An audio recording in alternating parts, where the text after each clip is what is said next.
Congressional Budget Office, or CBO. Coming fiscal cliff will devastate the economy. Really?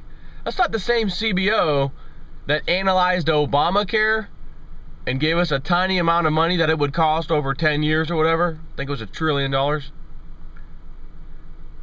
And then about a year later, which was not that long ago, so a little more than a year, whatever it was, they said, oh yeah, it's way off. It's more like trillions upon trillions upon trillions. Sorry about that. We must have miscalculated somewhere. So the CBO is just obviously nothing more than another tool for the government to use to tell us one thing, but really reality is another. Having said that, why would they in that case, if everyone's talking about green shoots and recovery and no more recession, why would the CBO be allowed to come out and say something like this? Right? That doesn't sound right. That's not what we're used to hearing, fluffy, hopeful stuff, not reality. But because I'm the master of deciphering nonsense and turning it into reality, hence Realist News, I felt like a child could read this and figure out what they were doing. So let me go ahead and just read some of this. A giant austerity bomb is timed to go off at the beginning of next year, and the threat of significantly higher taxes and lower spending has Republicans running around the Capitol sounding more like John Maynard Keynes than John Bonner. Automatic across-the-board reductions to domestic and defense spending, combined with the looming expiration of the Bush tax cuts, will dramatically consolidate the budget in the next calendar year if Congress does nothing. And despite bemoaning deficits throughout the Obama years, the GOP's suddenly come around to the view that cutting government spending is a job killer. Just listen to Senator Cornyn, Republican, Texas, it says.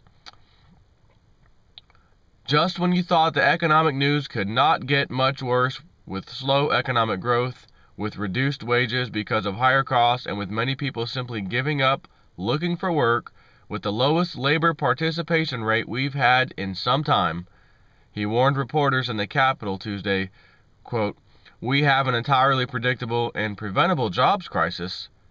It's predictable and preventable, he says. Really? So if it was predictable and preventable, then... Or maybe he's talking about the looming crisis, right? The looming one that's coming. Oh, that's probably what he meant. Okay, so let me back up. We have an entire predictable and preventable jobs crisis approaching in January, where because of the sequestration, or automatic spending cuts, my state alone will lose 91,000 private sector jobs. And there are about 1 million private sector jobs at risk if the sequestration goes into effect on January 2nd. This marks the return of the defense Keynesians, Republicans who admit that government spending supports job growth in a weak economy, if and only if that spending is directed towards the military.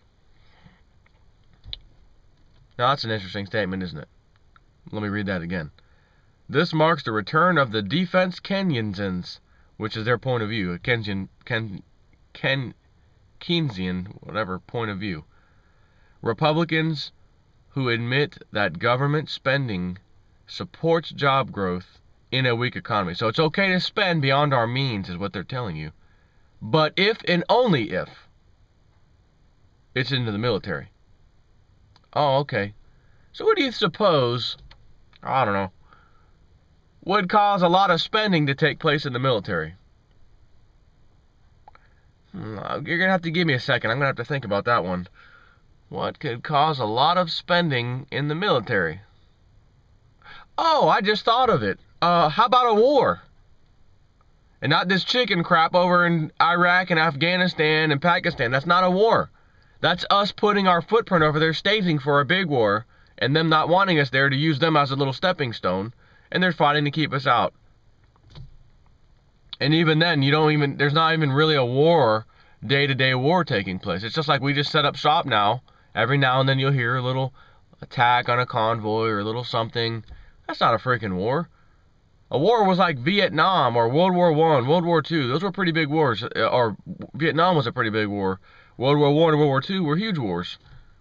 So what they're saying here, if I'm reading this right, if and only if that spending is directed towards the military, we can get out of this. In other words, we got to go to war. Because if we don't go to war, we have an awful lot of military personnel right now that not only can we not continue spending and pull more people to fill jobs in the military and pay them, but we're going to actually lose numbers in the military if we don't have any war going on. Which means they're going to come back here and need a regular job in which they can't. And a lot of people who are in the military will come back here, go to a police department somewhere, and get hired. For some reason, there are a lot of veterans that come back and get, I don't know what the reasoning behind them is, but they just do it, and the police departments love it, and they scoop them up. However, police departments are facing a little budgetary crisis right now. So they would come back and not get a job, basically, is what I'm telling you. So then they're going to be added to the unemployment list. And these are people who we used and abused over there to get the job done. And they've come to the conclusion, most of them anyways, I think nowadays, especially a lot of them are changing their point of views, I guess what I should say, that what the hell was I doing over there?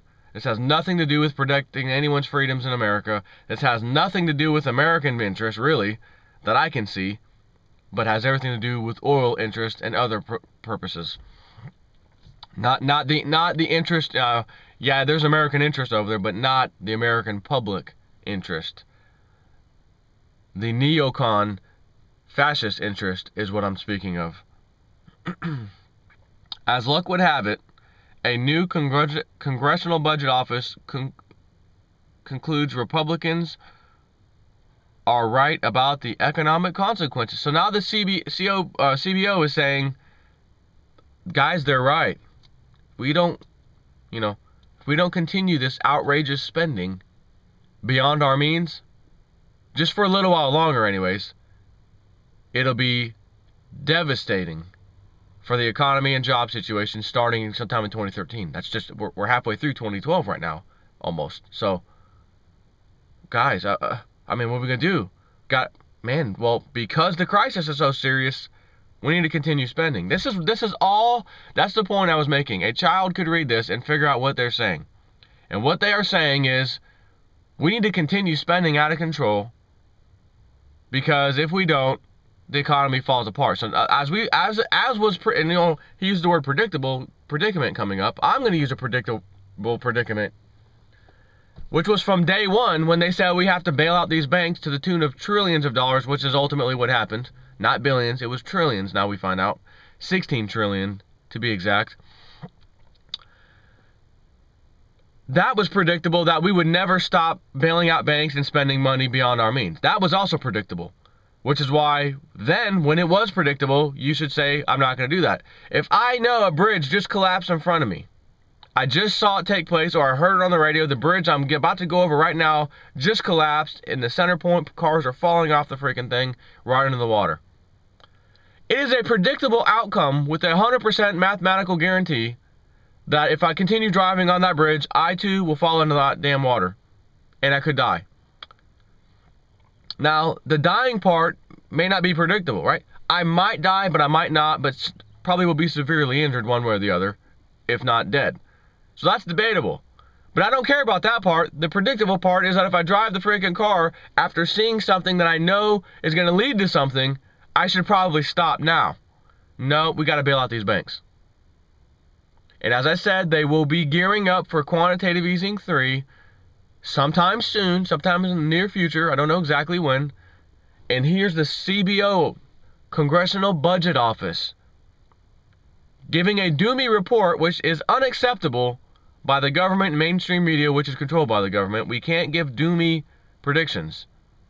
We only give fluffy, hopeful, fake, nonsense predictions to keep people at bay and to keep them somewhat hopeful, I guess. You can have all the hope you want. Just like someone falling off that bridge who's already fallen over, they can have all the hope they want that somehow their car is going to magically float back to the top and go back in time about 5 seconds.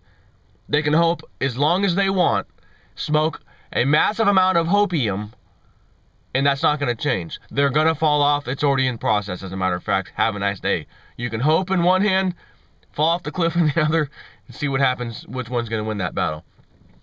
So obviously the CBO's given the approval. Go ahead and give this statement. All the mainstream media is going to pick it up and run stories with it based off of your words. And their words are that if we don't continue spending out of control beyond our means, and especially in the military, of course, to gear up for that war that's coming, it'll be, economic doomsday sometime in 2013 as these tax provisions go away, the Bush tax cuts and all this mandatory spending. Remember the mandatory spending that was in the last budget? By the end of 2012, it automatic kicks in. There's no way in hell it's going to kick in. I mean, could it? Could they really lose control right now and just can't come to some agreement, and for some reason all these things kick in and actually bring the economic doom?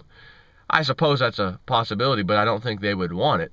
What they want to do is continue printing money out of control, just like Lindsey Williams said, just like Ben Bernanke himself said in November 2002 in his speech before he was even Federal Reserve Chairman, when asked if we were facing another depressionary 1920s kind of scenario, what would you do if you were in charge of the Fed? Well, since I'm a scholar in regards to depressionary times, as he claims, this is what I would do. And he rattled off 5 things. 4 of the 5 things, pretty much in the order he talked about, he has already implemented or are in place today. The 5th and final thing he said he would do, devalue the dollar. Lindsey Williams, are we going to devalue the dollar? Absolutely. We're going to leave the Middle East with an empty bag, and anyone else who's holding our bonds too. They're going to get pissed off. We're not sending you guys oil anymore. Oil prices skyrocket. Oh my God, what are we going to do? America's in trouble. Bingo, we found oil off the coast of Alaska, off of Gull Island, which I don't think it's called that anymore, or Prudhoe Bay. It's near Prudhoe Bay. And we've got a massive amount of energy, oil. America's independent, oil independent once again. And we thank God we just found this at the nick of time. Man, we just found it. So then all the peak oil charts, and we peaked at around 1971 or whatever. And all those charts get thrown out the window. They were nonsense then, and they will be proven to be nonsense now when this takes place. We have a massive pool of oil we found. And by the way, we found another pool of oil over in the mountains area somewhere. There's at least 3 or 4 areas that Lindsey Williams talked about, specifically Alaska, near Prudhoe Bay. And last year he said, go look up the word U.S. Oil Liberty Rig. U.S. Liberty Rig, oil rig, and you will find it is en route to where? Alaska, near Prudhoe Bay. World's largest oil rig. What in the hell are we doing with literally the world's largest oil rig ever created, setting it up over in Alaska when we've been there since the probably before that, but around the 1960s and 70s for sure, because that's when they found this huge pool of oil Lindsey Williams spoke about in the early 70s. So what are we doing if we've already tapped that puppy dry, basically? It can only produce so much. Why are we putting the world's largest oil rig in there a year ago? Or sometime last year, I don't know the exact time frame. Why is it there? Because there's an agenda. We're following the agenda. All these high gas prices, even my local sheriff's office are complaining about the high gas prices. They're asking people to drive their cars differently. Don't drive as fast. Don't leave your car running if you don't have to. We're trying to conserve. Don't take off from a light or something fast all the time. Just take it easy, etc. They're trying to cut expenses drastically at the sheriff's department. Therefore, all sheriff's departments and police departments are probably doing the same thing. And even they don't have a clue as to the things that I just said that are going on. So they're being a victim also, like us, at the gas pump due to a global agenda ran by our country, unfortunately, those in charge of our country. So that's all I got for you right now. Point of this damn video is that the CBO office is coming out with a gloomy report. Big time economic destruction coming. We're gonna have to we gotta kick the tax break back in effect. We gotta put the Bush tax break in effect. And if we do that, then people shouldn't complain too much or at all if we spend money out of control. Because if we didn't, you don't get that tax cut either. You, with these high gas prices and high food prices, you all of a sudden have to pay more taxes.